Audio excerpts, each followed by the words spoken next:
Kasih karunia dan damai sejahtera Allah Bapa kita dan anaknya Tuhan Yesus Kristus menyertai saudara. Amin. Shalom saudaraku yang terkasih di dalam nama Tuhan Yesus Kristus. Senang bisa menyapa saudara di tempat saudara berada hari ini dalam dimensi yang berbeda, tetapi dalam dunia yang sama. Sebagai insan yang diciptakan untuk Tuhan, sebelum melakukan rangkaian aktivitas kita pada hari ini, marilah kita mengawalinya dengan mendengarkan firman Tuhan. Shalom, pembacaan firman Tuhan di pagi hari ini tertulis dari Markus 8 ayatnya 35 dan beginilah bunyinya. Karena siapa yang menyelamatkan nyawanya, ia akan kehilangan nyawanya. Tetapi barang siapa kehilangan nyawanya karena aku dan karena Injil, ia akan menyelamatkannya. Shalom. Saudaraku yang terkasih di dalam nama Tuhan Yesus Kristus, saudara pasti dapat memahami tentang situasi apa yang terjadi di dalam nats kita yang kita dengarkan hari ini. Bahwa tentu orang-orang melihat kepada sosok Kristus. Ketika ia memasuki Yerusalem, mereka melihat kepada sosoknya. Banyak hal yang telah dilakukan Yesus Kristus dalam perjalanan pelayanannya.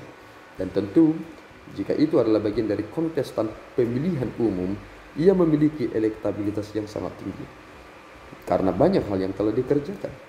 Tuhan Yesus Kristus telah menyembuhkan banyak orang yang sakit, telah memberikan pengajaran-pengajaran yang luar biasa, mujizat-mujizat dan lain sebagainya. Dan tentu hal ini membuat seperti ada sosok yang mengingatkan mereka di masa lampau, yakni sosok yang bernama Daud. Dan itulah yang menjadikan Simon Petrus juga terbawa kepada arus tersebut. Ia memiliki prinsip tentang perpolitikan dalam hal ini. Ketika ia melihat bahwa kekuatan itu telah dikumpulkan dan melihat bagaimana orang-orang mendukung Kristus, maka Simon Petrus lebih setuju kepada pemikiran banyak orang, bukan merujuk kepada apa sebenarnya yang dikerjakan oleh Yesus Kristus dalam tujuannya datang ke dunia ini. Sehingga apa yang disampaikan Yesus Kristus dalam Markus pasal yang ke-8 ayat yang ke-31 sampai ke-38 ini adalah suatu seruan yang begitu keras dan tegas. Mengapa demikian? Karena bahasa yang dipergunakan oleh Yesus kepada Simon Petrus dalam hal ini sama dengan apa yang disampaikan Yesus Kristus ketika Yesus berkata kepada iblis, "Enyahlah." Seperti hal itulah yang disampaikan Yesus kepada Simon Petrus. Sekarang kita akan memikirkan satu hal. Jika kita menjadi pribadi yang terbawa oleh arus yang diangkat oleh isu-isu dalam dunia saat ini dan mengesampingkan kepribadian Kristus dalam tujuannya, bukankah itu adalah kejahatan? Kita sering sekali memaksa Tuhan itu seperti apa yang kita pikirkan. Dan pernah dulu ada suatu tulisan yang berkata, "Let God to be God." Biarlah Allah menjadi Allah. Mengapa hal itu terjadi? Karena kita baru menyadari dalam konteks kita seperti saat ini, kita juga sering seperti Simon Petrus. Kita ingin Allah itu sebagai alat. Dan kita memperalat Tuhan untuk tujuan kita. Dan disitulah krisis keberimanan terjadi. Kita lebih tertarik kepada sorga karena kita takut neraka, tetapi kita memperalat Yesus supaya bisa masuk surga. Dan di sanalah kejahatannya. Dan Yesus Kristus memberikan pernyataan yang tegas. Jika barang siapa menyelamatkan nyawanya, ia akan kehilangan nyawanya. Tentu mereka memikirkan Yesus Kristus akan bisa menyelamatkan mereka, bukan?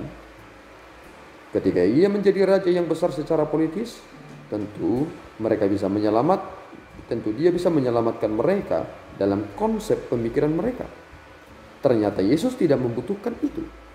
Dan karena bukan itu tujuan Yesus Kristus datang ke dunia. Dan Yesus juga berkata, barang siapa yang kehilangan nyawanya karena aku dan karena Injil, ia akan menyelamatkannya. Dan disinilah tujuan itu menjadi dikoreksi. Tentu ini harus menjadi pemikiran kita bersama. Karena banyak orang yang mau mati kepada orang yang baik. Tetapi sedikit orang yang mau mati kepada orang yang benar. Kalau orang yang benar itu menjadi pribadi yang sungguh-sungguh, sedikit sekali yang akan mengikutnya. Ketika Yesus Kristus menyatakan hal ini, banyak yang membenci Yesus Kristus. Dan berapa orang yang terus mendampingi Yesus Kristus dengan setia. Bahkan 2 murid Yesus Kristus sendiri yang pernah berebut di kanan atau di kiri Yesus Kristus. Tetapi ketika Yesus disalibkan, di manakah mereka berdua? Malahan ketika Yesus disalib, di kanan dan di kirinya bukan muridnya, tetapi orang-orang jahat. Dan hanya satu yang mengingatkan kita tentang masa akhir. Dan disitulah bagian yang terpenting itu. Dan banyak orang juga yang salah memahami dan sering sekali langsung menghakimi dan berkata bahwa kamu tidak memiliki kesempatan lagi, padahal dia masih hidup. Jika dia masih hidup, tentu kita harus mendoakan mudah-mudahan Tuhan membukakan hatinya sehingga dia memiliki kesempatan untuk bertobat. Karena dia masih memiliki nafas hidup dan dia masih bisa menjalani hidupnya dengan baik. Tetapi ketika ia sudah mati, tentu tidak ada komen yang bisa kita sampaikan kepada dia lagi, karena sudah berakhir dan tidak ada lagi kesempatan. Oleh karena itu, saudara yang terkasih, arahkanlah tujuan saudara kepada hal yang lebih substansial, yang mana hal itu adalah suatu perkara yang sangat besar. Dan Yesus Kristus berkata, "Aku dan Injil." Barang siapa yang memberikan nyawanya demi aku dan demi Injil, maka ia akan menyelamatkan nyawanya. Tetapi barang siapa yang menyelamatkan nyawanya, ia akan kehilangan nyawanya. Bukankah kita akan segera berakhir dari dunia ini?